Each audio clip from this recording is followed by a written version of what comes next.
Bismillahirrahmanirrahim. Assalamualaikum warahmatullahi wabarakatuh. Selamat pagi dan salam sejahtera bagi kita semua. Bagaimana kabarnya hari ini teman-teman?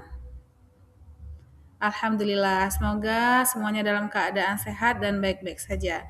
Hari ini kembali lagi bersama saya, Suci Jayanti, dalam pembelajaran pendidikan agama Islam pada pertemuan ke-9. Pada pertemuan kali ini kita akan membahas mengenai syirkah. Apakah teman-teman pernah mendengar kata syirkah? Ya, akan kita pelajari lebih lanjut. Secara bahasa, syirkah itu bermakna percampuran atau ikhtilat, namun bukan percampuran antara laki-laki dan perempuan, melainkan menggabungkan satu harta dengan harta lainnya, sehingga tidak dapat dipisahkan secara langsung tanpa perhitungan. Sedangkan secara istilah syar'i, syirkah adalah akad kerjasama antara dua pihak atau lebih untuk suatu proyek bisnis tertentu, di mana masing-masing menyetorkan modal atau kerja dengan bagi untung dan rugi sesuai dengan kesepakatan. Selanjutnya adalah mari kita memulai bisnis dari nol. Namun misalnya teman-teman sudah punya niatan untuk memulai bisnis tetapi modalnya pas-pasan atau punya banyak tabungan tapi bingung cara mengelolanya. Nah, syirkah bisa menjadi salah satu solusinya. Syirkah adalah solusi terbaik Islam yang mempertemukan pemilik ide kreatif dan penyedia modal untuk maju bersama. Ada 3 rukun utama syirkah. Nah, ini harus diperhatikan secara baik-baik ya, agar nanti syirkah ini bisa kita terapkan dalam kehidupan. Yang pertama adalah al-aqidain, adanya minimal 2 pihak yang saling sepakat untuk bermitra. Yang kedua adalah maqud alaih, artinya objek akad yang akan dipersatukan meliputi modal utama, keahlian, dan proyek kerja yang halal. Dan ketiga adalah sigot, yaitu adanya ijab qabul antara satu pihak dengan pihak yang lain.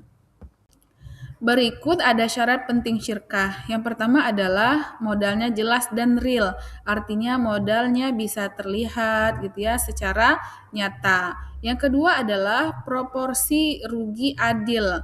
Nah, teman-teman harus tahu kerugian keuangan yang wajib ditanggung bersama sesuai presentase kepemilikan modal masing-masing.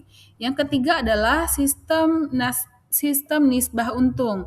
Ini merupakan keuntungan yang kemudian nanti dibagi dalam presentase rasio seperti 60/40, bukan nominal rupiah yang tetap di awal.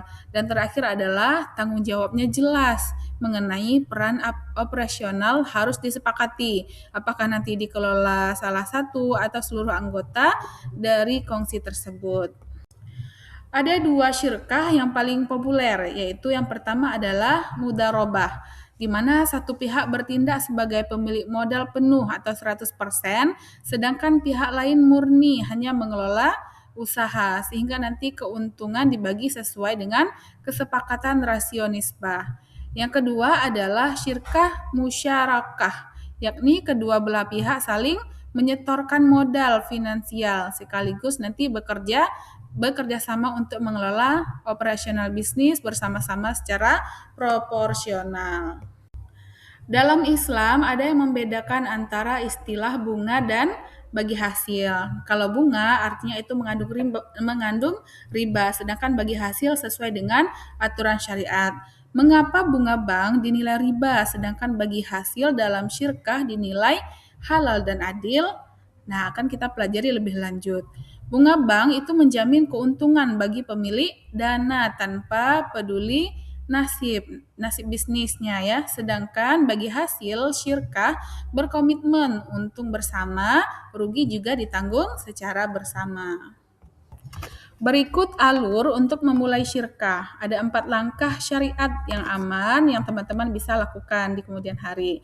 Yang pertama tentu adalah pilih mitra. Teman-teman harus cari rekan kerja yang amanah. Yang kedua, atur nisbahnya. Diskusikan tentang bagi hasil yang akan terjadi di kemudian hari.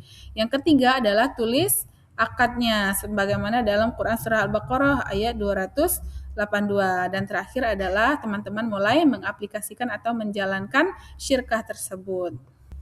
Untuk syirkah, ternyata syirkah itu bisa batal. Kapan batalnya? Nah, 0 keberkahan jika khianat. Misalnya ada satu pihak yang kemudian tidak menyepakati atau bahkan berkhianat dari kesepakatan yang sudah ditentukan sebelumnya.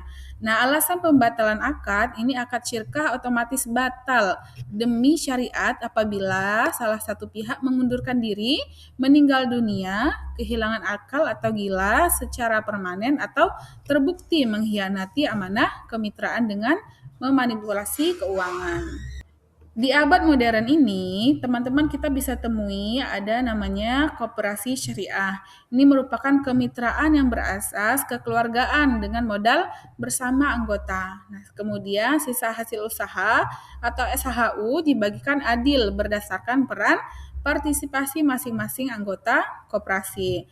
Nah, untuk crowdfunding syariah ini merupakan kemitraan digital modern untuk menandai proyek bisnis kecil atau menengah lewat platform online terverifikasi oleh Dewan Syariah Nasional. Nah, ini mungkin pernah teman-teman dengar sebelumnya. Sekarang tugasnya adalah mari kita rancang proyek bisnismu. Silakan teman-teman bisa membuat kelompok yang terdiri dari 2 sampai 3 orang, kemudian tentukan sebuah produk kreatif, misalnya bisa boba, gantungan kunci, jasa edit video atau yang lainnya yang ingin teman-teman jual bersama. Kemudian teman-teman tentukan porsi modal, siapa pengelolanya, dan hitung persentase nisbah bagi untung ruginya. Baik teman-teman, itulah materi kita pada pertemuan kali ini. Semoga apa yang disampaikan bisa bermanfaat bagi semuanya. Dan jika ada hal yang membingungkan, teman-teman bisa tanyakan di WA grup kelas kita atau langsung personal chat ke tutor paket C. Terima kasih, saya akhiri. Wassalamualaikum warahmatullahi wabarakatuh.